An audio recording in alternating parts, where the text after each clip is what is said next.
Guys, and welcome back to my channel for another day in Vlogtober. Today I want to talk about a book, trying to switch it up a little bit. So I am fascinated by serial killers, or any killers really. I know that sounds really psycho, but I love books, particularly horror books, and I have a lot on serial killers. I have to say, one of the best books that I have, my husband bought it for me a few years ago because he knows I've got this fascination with serial killers. It is this one, Jack the Ripper, the case book. Personally, I think this book is a bit of a masterpiece, to be honest. I am kind of in awe of this book. That's the back. Don't know if you can see. It was $19.99 and it comes out like this. That's the back. And that's the actual book. I will try and review this book as best I can. I think this book is actually beautifully made. It's got photographs of streets that poor women were found in. It's got pictures of the poor women he butchered. It's got pictures of London in 1988, which is the year that Jack the Ripper murders started. It tells you a lot about London in 1988, the East End, tells you what life was like for people back then. Here, the people of the Abyss. There's pictures of streets, the port in London. Have Unfortunate and Evangelists. Again, more pictures. Tells you a bit about the brothels, and obviously because the ladies that were murdered were mostly prostitutes.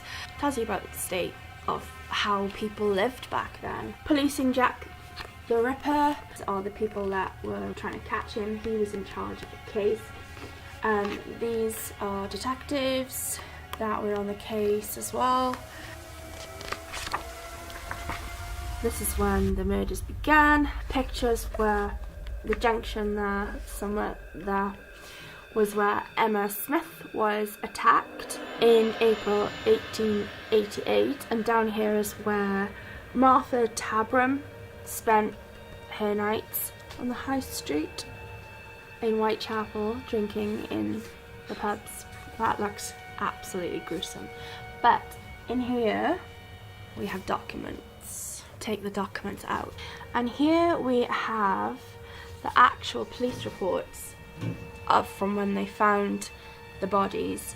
This one was 31st of August 1888. I received reports at 3:45 a.m. 31st. Found the dead body of a woman lying on her back with her clothes a little above her knees, with her something cut from year to year. So that describes the state on the body. Another police report on the 19th of October 1888, and it says, murder of Elizabeth Stride at Duffield's Yard, Burner Street. Body found at 1 a.m. 30th of September 1888.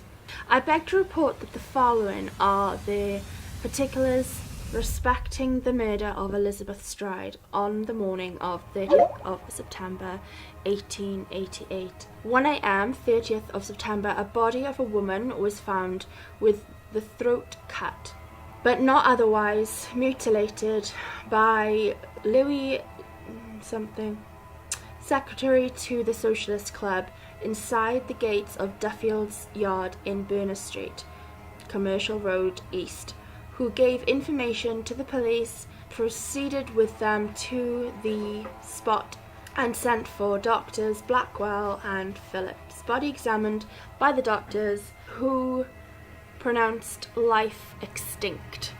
The position of the body was as follows: lying on left side, left arm extended from elbow, right arm over stomach, back of hand and inner surface of rust dotted with blood. And this is another police report. A confidential letter in reply to your letter of the 5th.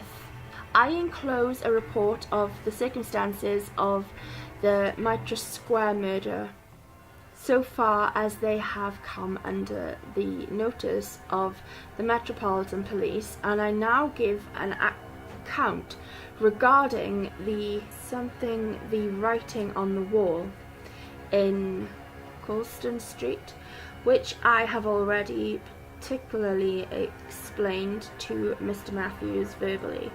On the 30th of September, on hearing of the Berners Street murder, there is a long letter about writing on the wall. So, after that report, I'm actually going to put my glasses on because it'll be much easier for me to say these. So, after that report, we have the tab room.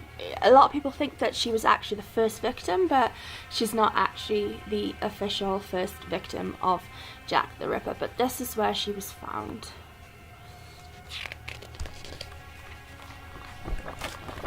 Here we have the first victim, Mary Nichols. It's her mortuary photo.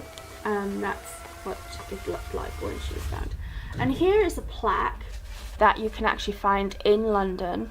It says City of London Cemetery, Mary Ann Nichols died 31st of August 1888, Heritage Trail. So you can actually take the Jack the Ripper Heritage Trail. Second official victim, Anne Chapman. Again, it's got her picture about where she was found. I think she was found at the back of someone's house. Suspects, lunatics, and a leather apron. There were a lot of suspects, including one of the police chiefs, I want to say. Sergeant Thick. Leather apron, the only name linked with the Whitechapel murders, a strange character who prowls out about after midnight, universal fear among women, slippered feet, and a sharp leather knife. Jack the Ripper as a social reformer. This is George Bernard, the first people to suggest that he was a social reformist. There's Queen Elizabeth during her Jubilee, Queen Victoria. Then we have Elizabeth Stride, which was another victim of Jack the Ripper. It tells you about her, about how she was found. There's a picture there. This is Catherine Eddowes. Very gruesome. And this is what she ended up looking like after Jack the Ripper had got her. It's just gruesome. She was actually picked up by the police and was put into a cell because she was found drunk on the streets, and I think it was about an hour later after her release she was actually killed by Jack the Ripper. The writing on the wall. This is the old jury place where the Metropolitan Police were based at that time. Here is some of the Jack the Ripper letters that were sent. It's never been determined if these were real or if they were just faked, but it's interesting all the same. Mary Calley, another victim, and here we have some more goodies. In there we have a little card thing here. It says October 10. Dear boss, you will be surprised to hear that you had little Jackie in your pub the other night.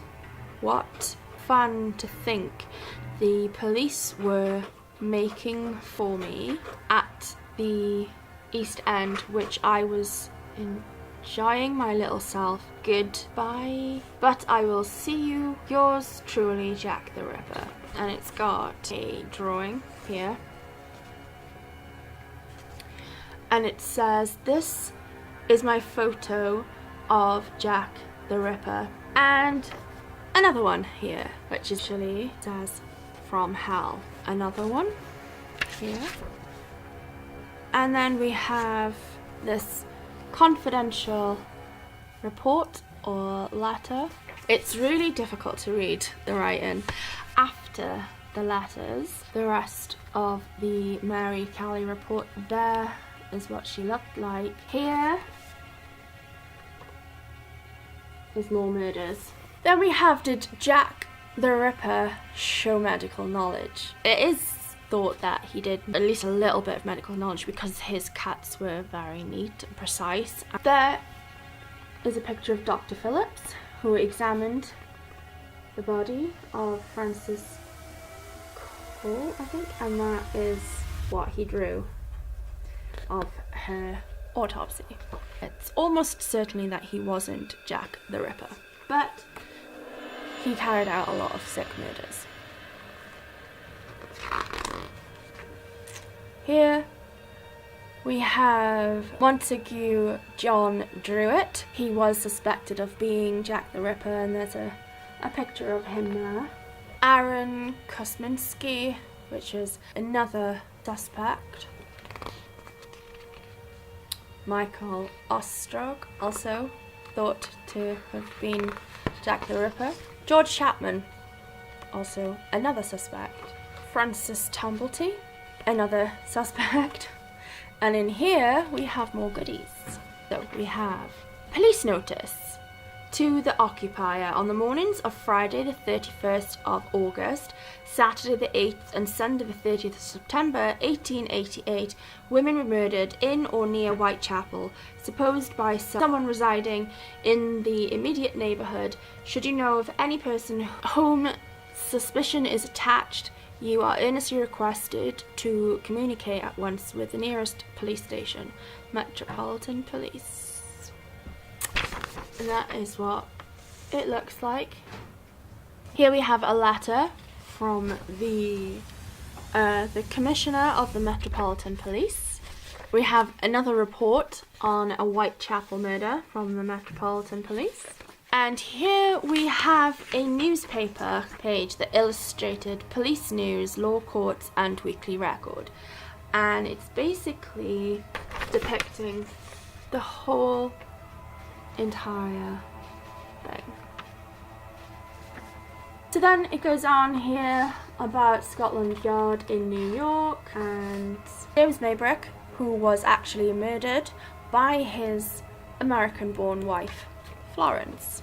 The Royal Ripper and the Freemasons. There was rumours that Jack the Ripper was a prince, or had royal connections at least. Walter Sickert. His name was actually put forward as an accomplice or the main suspect for the Whitechapel murders. Why the Ripper was never caught, and it goes into the details of that. The press and the Ripper. It's got a photo of one of the press releases there. Murder in Whitechapel.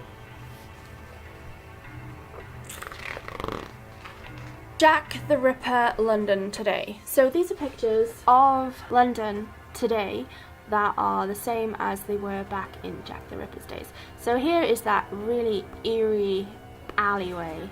I mean, that is eerie today. Can you imagine what it would have been like back then with no proper street lights or anything like that? There's also a pub called the 10 Bells Pub that is actually still in operation since the 1800s. And there's a plaque for Catherine Eddowes there. And then we just have the index. For this book, it kind of feels like I'm actually the one holding these police reports. Like, I've got a secret. Like, I've got these confidential files, and, you know, I don't know, it's just nice. It's gruesome, yes, but I really enjoy the book, and I really would recommend it to anyone who is fascinated by serial killers or crime stories or Jack the Ripper himself. Always fascinated me. I always really want to know who he was.